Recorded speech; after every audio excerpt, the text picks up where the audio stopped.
everyone, welcome back to Rach and Bella Crafts. I hope you're all well. So for today's video, don't be alarmed, this is a planned mess. I am going to show you some different ways to deal with your scraps.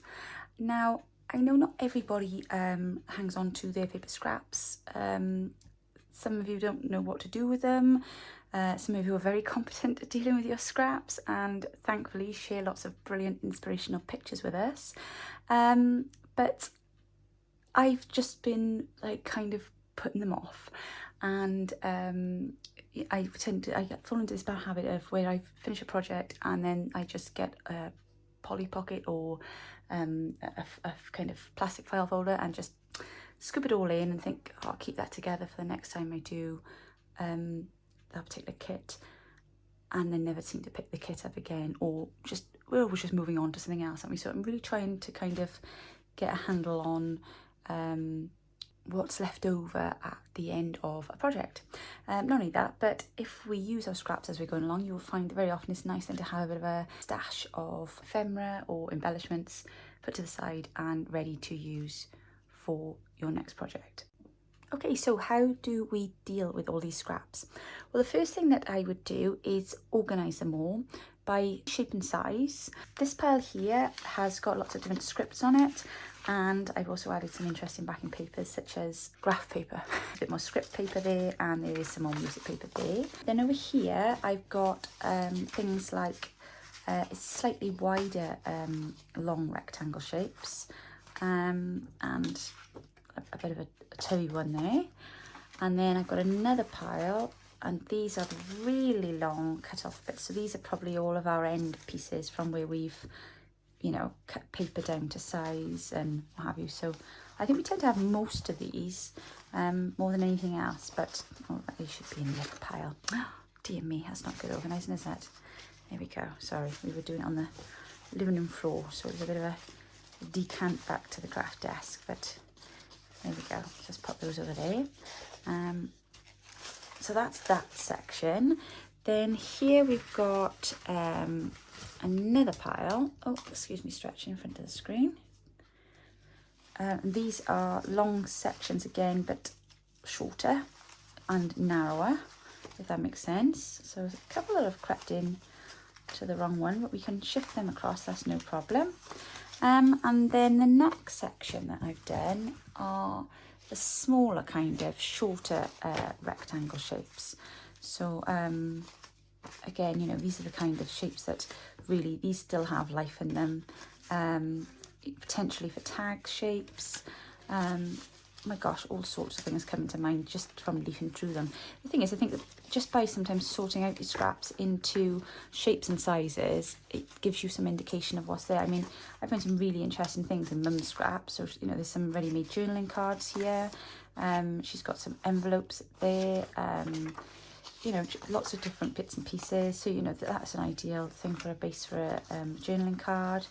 And these here, and then also these the die cut stencils, so you know they're going to make something quite interesting, maybe for layering to go a tag with different colors.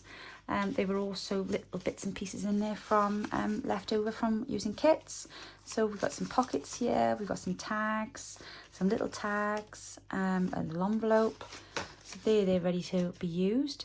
And then of course we've got the smaller then rectangle pieces, but these are where the interesting bits come, because obviously this is where we tend to get little bits of colour creeping in. So whereas the longer pieces tend to be more plain, because perhaps the end of, you know, coffee papers or what have you, the smaller bits then tend to be, you know, ends of cardstock and things like that. So there's a pile there like that, and then I've got another pile in, which I did believe was meant to be squares. Oh, there's a lovely picture there of a pretty lady. But yeah, these tend to be mostly squares in this pile here, so they can go over with the rectangles. And that one. So like I say, it takes a little bit of sorting, but it's certainly worthwhile doing it. And then over here, then I've got a handful of word embellishments that I found amongst Mum's scraps. And then there's a few die cuts there. There are some labels and tags, and just some smaller pieces of ephemera there. And then of course we've got some circles as well. So we've got quite a few different things here that we could get going with, but also, interestingly, there are little bits of fabric. Now, we tend to have lots of fabricy scraps. I know I've got a few bags over there, but these were particularly interesting because these were in with all of the scrap paper. So I'm going to try and use these in some of our scrap paper projects now over the next few days or over the next few videos, as I show you how I'm going to use up all of these scraps. So I'm really hoping by the end of these couple of videos that all of this off my desk will be clear. But it has to be clear because I've got to get on with my next project. Okay, so I'm just going to clear the decks a bit and then we will crack on with our first one. Okay, so I'm going to start off with some of the longer, slightly wider pieces. And the first thing that we're going to try and do today is make some paper ruffles. Now, I've not seen these folded on a tutorial, so this is just my way that I have kind of, found my way of folding them. If you have a different way of folding them, that's absolutely fine. This is just what works for me. So what I'm going to do is I'm just going to fold up a load of these and then I'm going to go and run them through the sewing machine. So simply all I do to make a paper ruffle is take your scrap ends and just fold down your first piece. So you can bring that back towards yourself and you're going to lift that up, and then as you lift it up, I just simply tuck it down a tad. So I'm giving myself a bit of a centimetre there, and then that's my first ruffle. So if I just show you that again, so I've simply brought a flap forward, and then as I've opened it up, I pushed it down and then folded it in, and then I'm going to do the same thing again. But every time I do it, I'm going to just bring it over a centimetre, and then that just gives me a centimetre's depth then to to ruffle my way down the page, basically. So there we go, we've got a couple of these done now, and then we can pop these through the sewing machine.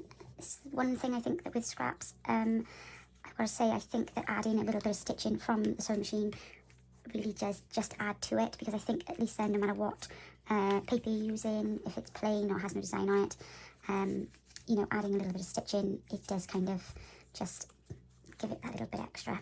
So there we go, so there's another one done there. And let's do the same with this one here. Oh, actually, I wonder if I'll do it this way. So just checking that my words are all right on there. Yep, they all look fine. If ever you've got a book page and you're not quite sure about the words, obviously just be careful what's left on view. So if you have a word on the page that perhaps it's not particularly a positive word, with a paper ruffles, this is perhaps a good opportunity to kind of cover that up then, because we don't always want to just chuck out a whole page just because there's a negative word on there.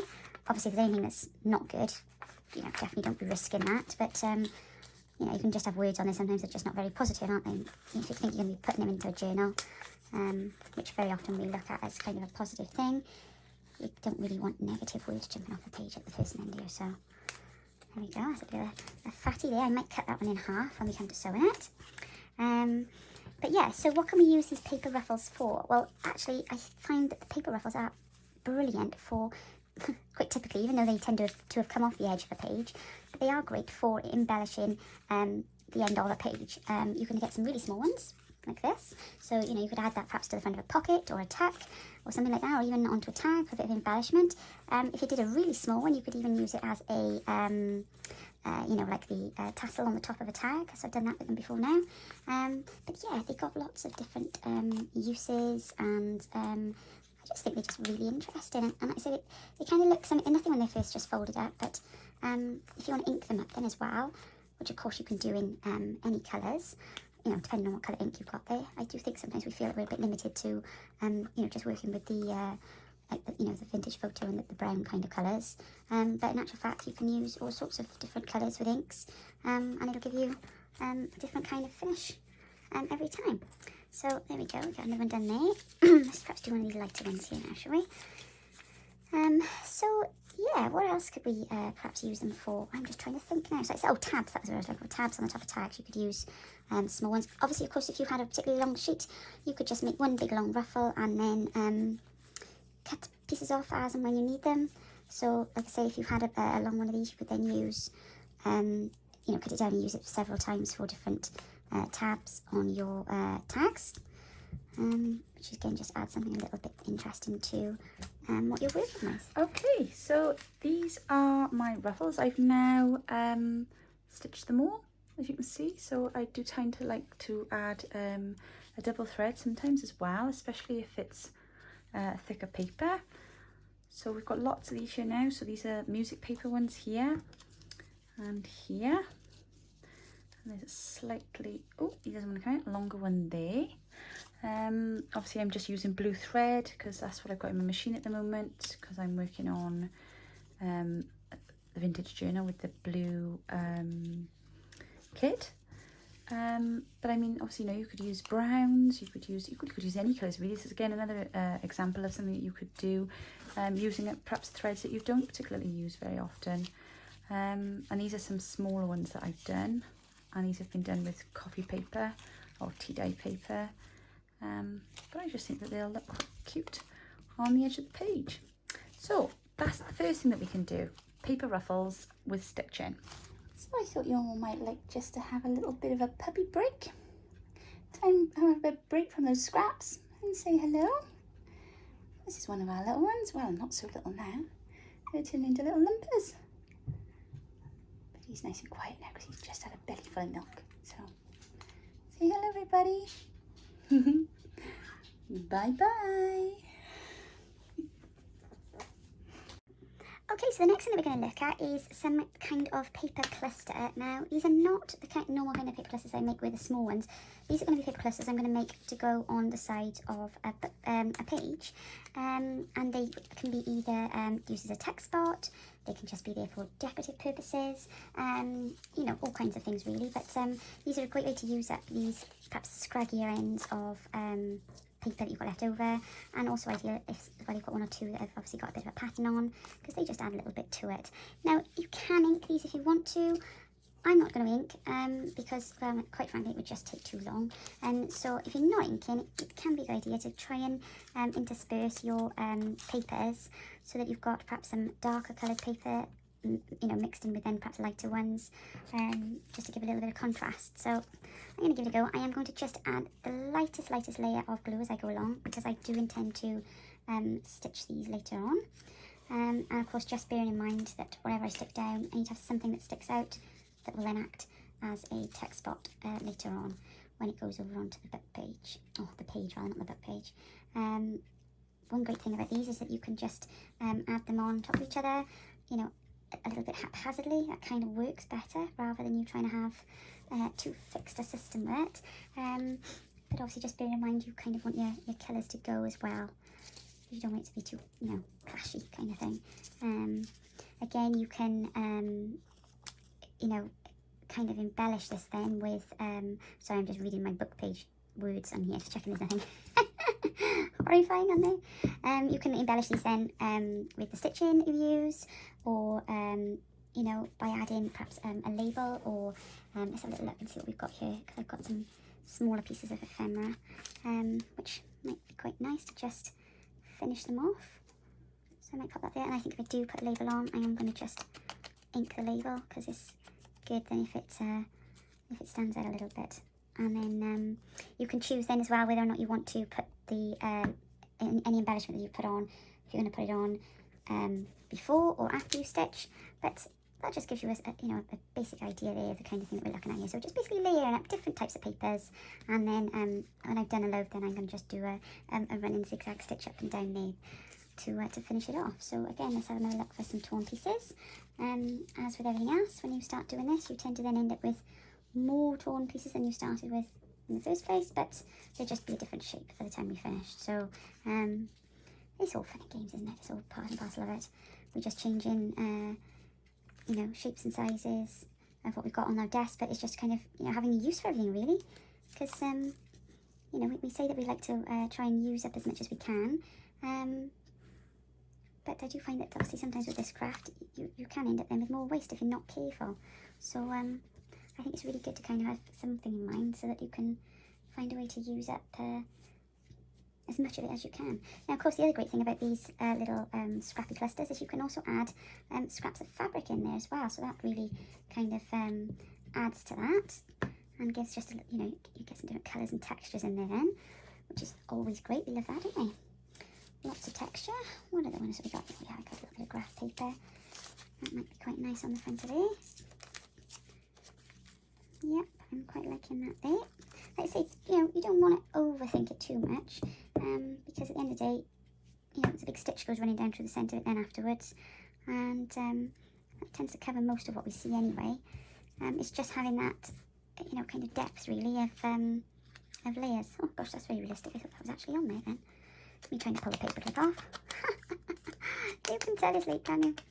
If you can hear any noises coming behind me, sound like little squeaky noises, that's my little pups, or the puffles as they call in this house. They just a little squeak in their bed behind. So I'm just staying up a bit later this week to kind of just to keep a little eye, make sure Mummy doesn't go sitting on them or anything like that in sleep. Until they get a little bit bigger where they can kind of squeak, "Oi, Mum, get off!" Because she has come in a couple of times, bless her, and just has a habit of just like flopping down onto them. And you're like, oh my goodness, what is she doing? But yeah, they're keeping us very busy. So I made a couple start walking today, which was quite cute. That's a bit white there. And we're just waiting for their eyes to open now. So they have got to be coming up, I think, now to about, we have like 12 days old, I think. I don't know, it's been such a long, or rather, it's been quite quick actually, but it's just been a sleepless fortnight. So I'm not really sure what day of the week it is at the moment. My food delivery guy came yesterday morning and made some comments about the bank holiday tomorrow, and I was like, bank holiday? What bank holiday? Thinking that's in like 3 or 4 weeks' time. And I walked in, shouted up the stairs to my oldest son. I was like, "Son, is you off work on Monday?" He was like, "Well, yes, Mum, it's a bank holiday." I was like, oh my gosh, I didn't even know. So, yeah, that's me. I'm in a world of my own. But, it's alright. Worst places to be, aren't they? So, although we did get out this evening, actually went to the cinema today. So, that was quite nice. Just to get out for an hour or two. Bit of a scary film that we went to watch, but which is not really my bag. But I don't mind. I think, oh well, at least we're getting out. Something a bit different, isn't there? I get to eat a nice tub of ice cream. So that's always the highlight of the week, or whenever we go. Years ago, my better half and myself, we used to go quite regularly to cinema, and it was like our thing. We always made sure we had a date night, and we go regularly. We used to go on a Friday, I think. I can't quite remember now. And my goodness, we watched so many films over the space of a few years, just by going every week, you know, and always catching the latest, whatever was out, latest movie. And then he changed jobs then a few years back, and went over to a different kind of shift pattern, and that kind of put paid to that then. So, you know, we'd go, but it just wasn't quite as regularly. And, you know, we'd miss a lot then, films coming out. And then, of course, when lockdown hit, I was quite relieved because obviously everybody was stuck in the house, so you're all reliant on movies on the TV, and it turned out there were actually quite a few that we hadn't seen because we hadn't been much in the past year or two, or rather hadn't been as much as we had been going previously, and of course they were all on the TV then, so thankfully that worked out quite well. Otherwise we'd have ended up a little bit bored, because like I say, we did used to go every week, but so it's funny now, kind of going back, and I think we first went just after, well no, it was a little bit after lockdown had opened up here earlier in the year, and because I was a bit nervous about going, and of course all the distancing measures were still in place then, so you know, you had to there was like a gap in the seats. You had to sit 2 seats between you and the next group of people, you know. So, but all that's gone now. So it was strange going in there today, because I came out, I was a bit confused, because you can take your, it says on the thing, you're supposed to have a mask on unless you're eating and drinking. So you can take your mask off basically when you're sitting in the cinema, because I mean, let's be honest, everybody's got their hand in a packet of sweets all the way through the film normally, don't they?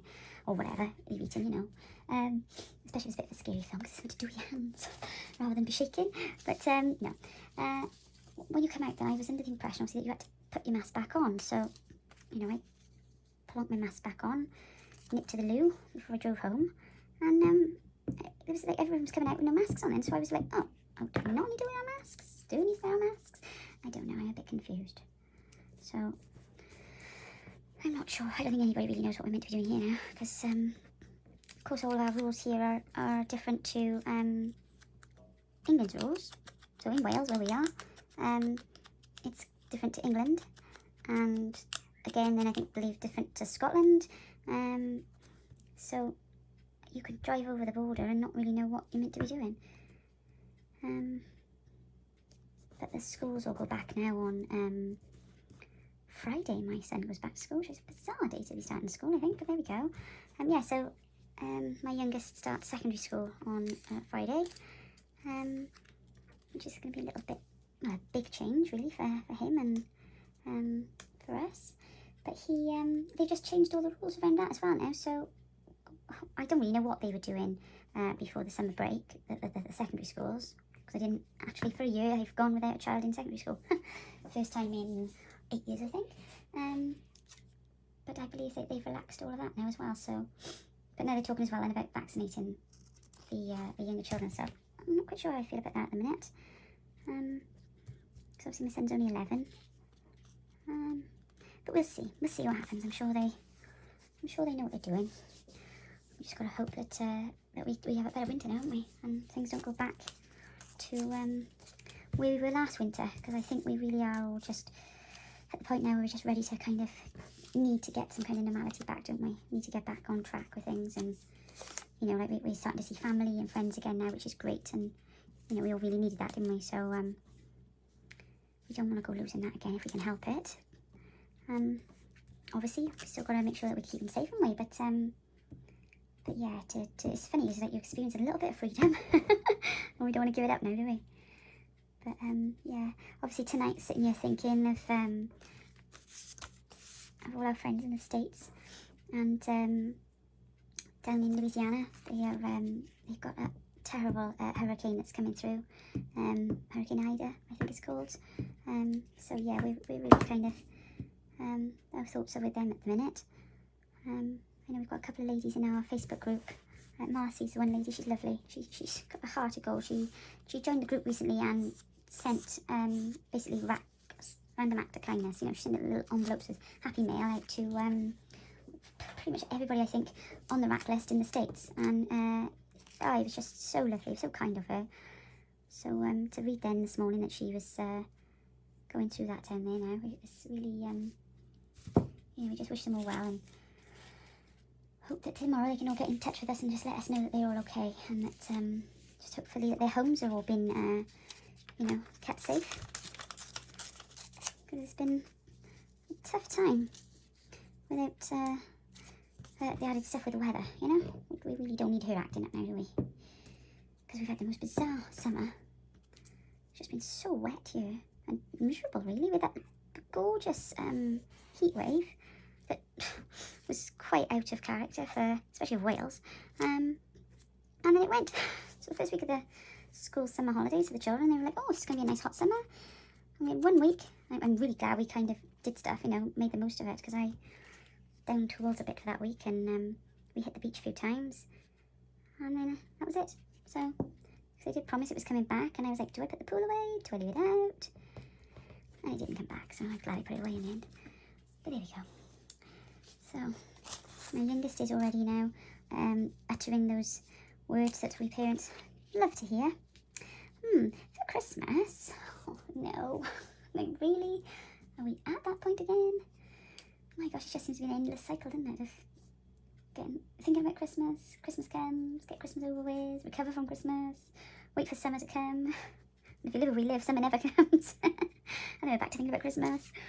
But yeah, no, we did actually nip down to the shops quickly this afternoon. I went to pick my middle son up from work, and I went into the one shop to get some paint, because we're going to paint the outside the house tomorrow. It's long overdue. And I said to my youngest, oh my gosh, I said, oh, tubs of sweets there. I said, why are they all there like that? And my son's girlfriend was with us, and she went, oh, you know what that is, isn't it? And I went, oh no. And yeah, it was. Christmas confectionery is in the shops already. Can you believe it? I just like, oh, can't believe it. And even my son said, my goodness, he said, we haven't even had Halloween yet. Mummy said, the Christmas stuff's out already. I was like, I know. It's bonkers. Absolutely bonkers.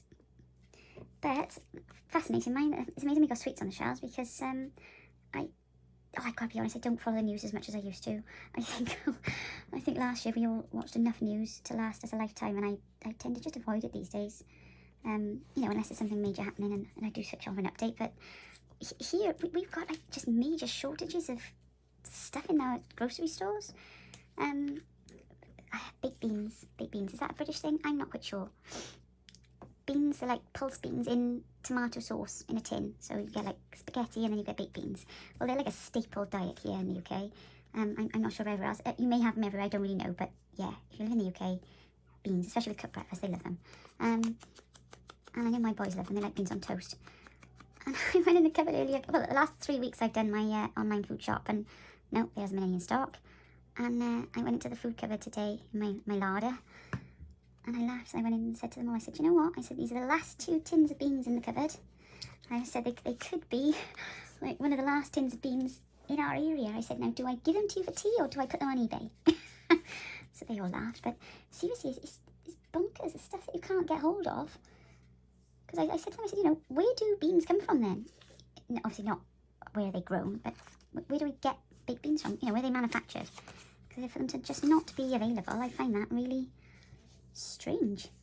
So we didn't know. I did look on the tin. I think the one tin was made in Dublin in Ireland, and the other one came from Leeds in the UK. But I do just think that was packaging, so I don't really know why we have no beans in the shop. It's a mystery to me. But yeah, we have a big bean shortage here in Britain. Well, in Wales anyway. I don't know about the rest of the country. They might have lots of them over in England and Scotland. Perhaps they just don't want to share. Who knows? And of course, last year we had the great toilet paper shortage. But that wasn't a shortage, that was just people over shopping. Toilet paper fascinated me. Why panic shop for toilet paper? People do the craziest things. I mean, me, I think if I was like a threat of, you know, not being able to go to the shops, it would be chocolate, I'm afraid. It would definitely be chocolate. That would have to be my go-to item. But, no, over here, apparently, it's baked beans and loo roll that everybody's worried about running short on. I don't know. Crazy, crazy, crazy. Right, okay, so let's have a look. How many of these have we done? Because obviously the amount of scraps on my desk, I could sit here doing this all night, but I won't. I don't want to bore you to death. So we've got 1, 2, 3, 4, 5, 6. Oh, I quite like those. They're quite colourful, aren't they? Let's just pop something on there. I want to use that, but it's facing the wrong way and it's bugging me a bit, so... Oh, I love saying that. Everything I've got on is facing the wrong way. But no, it's those numbers. I don't know what it is. I don't like the numbers running the wrong way. What shall I run up there? Have I got a long bit of lace, maybe? Dum dum dum dum dum. Oh, what about that there? It's quite interesting and textural, isn't it? Texturized? Is that a better word? Yeah. Yeah, let's try that. Let's be a bit daring. And then I'm going to just run over to the machine, and I'm going to do a quick run and stitch on these, and then we will do our last project. I shall be back in a moment. Okay, so I've been over to the machine and I've stitched now all of my little scrappy clusters. Just did one run stitch on that one, and then one on there. I think you'll agree that just finishes it off quite nicely, especially if you're using a coloured stitching. Oh. And then these are some then that I did earlier on, so there's a few different variations then on sizes and shapes, and these are a bit plainer. These ones I used book pages. This is another example of what I did. I used some block stamping and a little bit of washi tape on that one, just to make it look a bit more vintagey. And then on this one then I used some script stamp as well, just to kind of make the paper look a little bit less stark. So that's another idea, that if you do have a lot of like just coffee dye papers left over, or book page papers, you know, get your stamps out and stamp on them, and it can just make them look a bit more colourful. Okay, so that's the second thing. And then the third thing that I've done today with them, and I've done these ones ready because you all know how to make these, of course, are our little scrap clusters. So I don't know, I find that doesn't matter how often you make these, they always look different. Different batch every time. So there we go. That's I've put some I've left just plain because I quite like the paper that they were on. And let me just zoom you in just a little bit. There we go.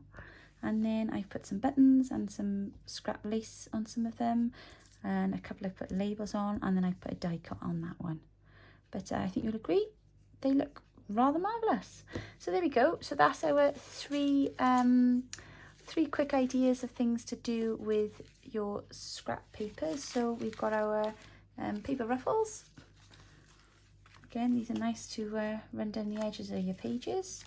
We've then got the longer scrap clusters, and then we've got the shorter scrap clusters. So go get your scraps sorted out, girls and boys, and get them all in size order and length order ready, and then I will be back tomorrow with another instalment of things that you can do with your scraps. Thanks for joining me today. I hope you enjoyed the video. If you did, please give us a like, and if you haven't yet subscribed, hit the subscribe button and the bell so you get notifications when we put the next videos on. Take care, everybody. See you soon. Bye now.